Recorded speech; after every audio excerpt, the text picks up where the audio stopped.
אומרים בשם איינשטיין שזה לא הגיוני לעשות את אותו הדבר שוב ושוב ולצפות לתוצאה שונה. שנים על גבי שנים שיעקב אבינו מתאבל על בנו שנטרף. 22 שנה שאין לו חיים, רק מהמחשבה מה עבר על יוסף באותם רגעים. טורף יוסף. שאר הילדים בוודאי ידעו מה שקרה עם יוסף, אבל הם לא שיתפו את אבא באמת הנוראית, ואולי עדיף שכך. עדיף היה לו לחשוב שנטרף יוסף על ידי חיה רעה, ולא שהאחים עשו את מה שהם עשו. הם קיבלו תמורת זה שהם מכרו את יוסף 20 כסף.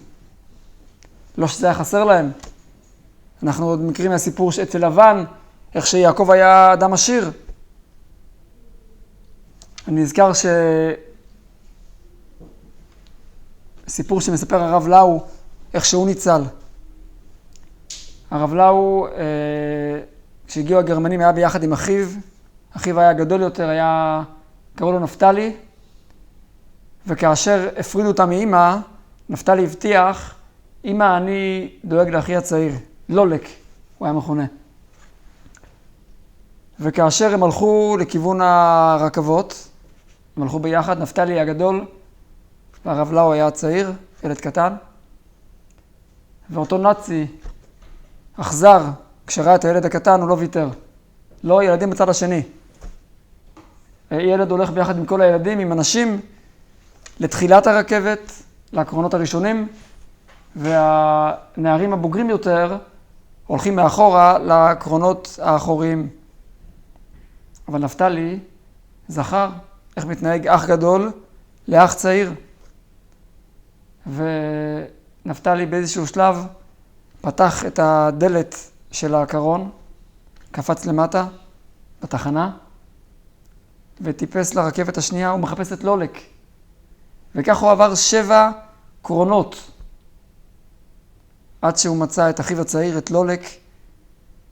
הוא מספר איך שהוא באותו זמן בין הגופות חיפש את הפירורי לחם והסוכר שנפלו לו, והוא קורא לו בשקט שיבוא. אפילו חיבוק הוא לא נתן לו לעשות, שלא ישמעו אותם, וחזרו חזרה אחורה 7 קרונות.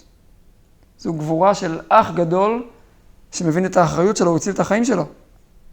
ואילו כאן האחים הגדולים שהיו אמורים להגן על יוסף הצעיר, לא רק שלא עשו את זה, אלא הם עצמם אלו שמכרו אותו למצרים.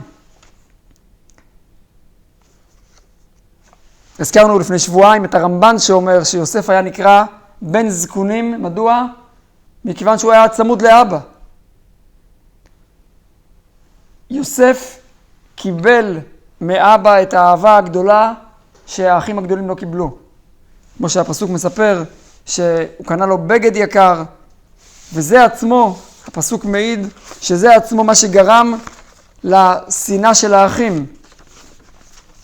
פסוק בפרשת וישב, וישראל אהב את יוסף מכל בניו, כי בן זקונים הוא לו, ועשה לו כתונת פסים, וזה מה שגרם לפסוק הבא, ויראו אחיו, כי אותו אהב אביהם מכל אחיו, זה גרם להם וישנאו אותו, ולא יכלו דברו לשלום.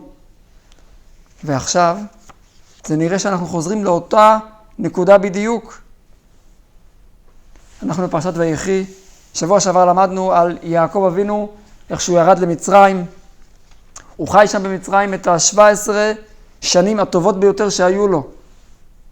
ליד יוסף, בנו, שמולך במצרים, יחד עם כל המשפחה. שנים רגועות, שנים של קדושה, של תורה, בעומק הרע של מצרים.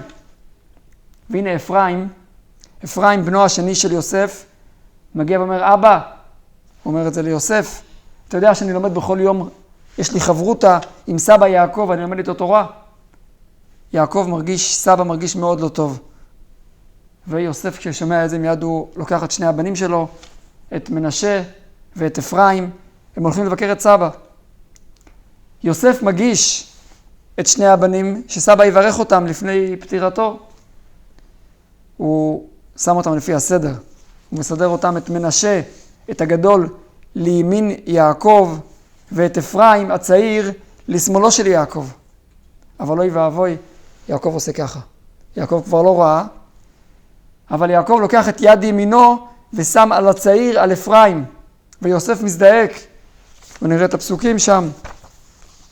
יוסף אומר לאבא, אבא, שים לב מה קורה כאן.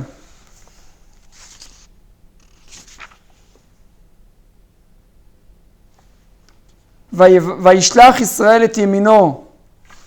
יעקב אבינו לוקח את יד ימין ושם על ראש אפרים, והוא מברך אותם, אבל כאשר יוסף רואה את זה, מיד הוא צועק, וירא בעיניו, ויתמוך יד אביו להסיר אותה מעל ראש אפרים, על ראש מנשה.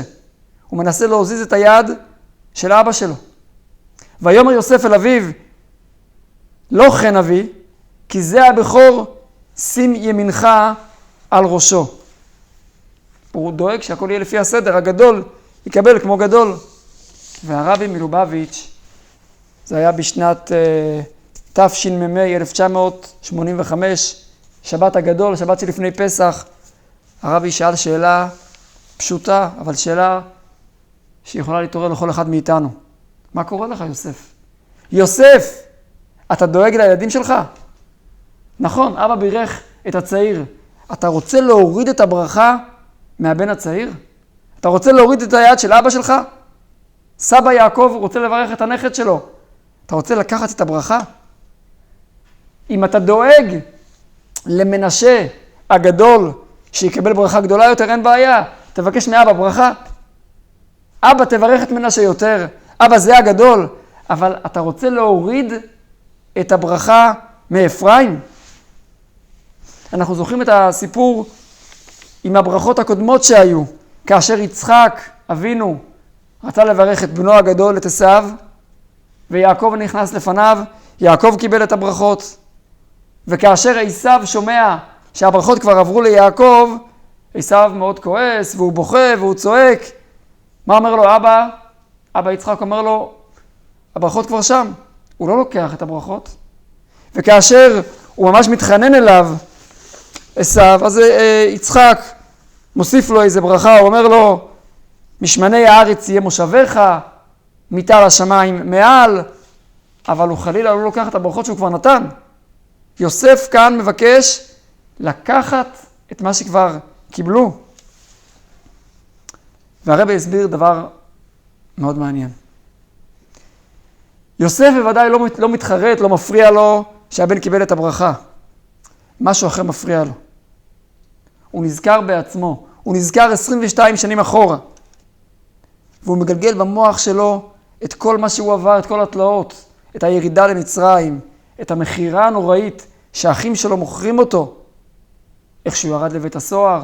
22 שנים קשים מאוד הוא עבר. והוא זועק זעקה במוח שלו, אבא בוא לא נחזור על אותה טעות שוב פעם, גם עם הדור הבא, עם הנכדים. אתה רוצה שוב לקחת את הצעיר ולרומם אותו מעל הגדול? זה מה שעשית לי, אומר יוסף. לקחת אותי ורוממת אותי מעל כל שאר האחים הגדולים. מדוע יוסף לא אמר את זה ליעקב בצורה ברורה? יוסף לא רצה להגיד לשון הרע על האחים שלו. הוא לא רצה לספר לאבא מה שהאחים עוללו לו. יעקב לא ידע את זה. האחים לא סיפרו לו, ויוסף לא סיפר לו. הוא ראה שהנה ברוך השם יוסף בחיים, אוקיי, אז הבמה לא טרפה אותו מצוין.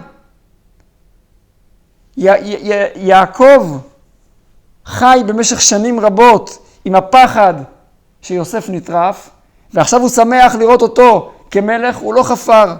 אולי הוא הבין שקרה כאן משהו לא נעים באמצע, הוא לא התעמק בדברים האלו, הוא לא רצה אולי גם לדעת. אף אחד גם לא סיפר לו, לא שיתף אותו. ולכן יעקב רואה הפוך את הדברים. יוסף דואג מהמצב שלו, אני לא רוצה לראות אצל הבנים שלי את מה שקרה לי. יעקב ראה הפוך, הוא ראה שיוסף נהיה מלך במצרים. יוסף הצעיר שרוממו אותו, מה קרה לו? רק דברים טובים. אולי זה ילך גם פה למטה, גם אצל נכדים. הגמרא באמת במסכת שבת אומרת כך, אמר רבא בר מחסיה בשם רב חמא בר גוריה בשם רב לעולם אל ישנה אדם בנו בין הבנים. בגלל מה שהיה במצרים, בגלל מה שהיה עם יוסף, שיעקב רומם, נתן בגד מיוחד ליוסף יותר מכולם, ולכן ירדנו לגלות מצרים.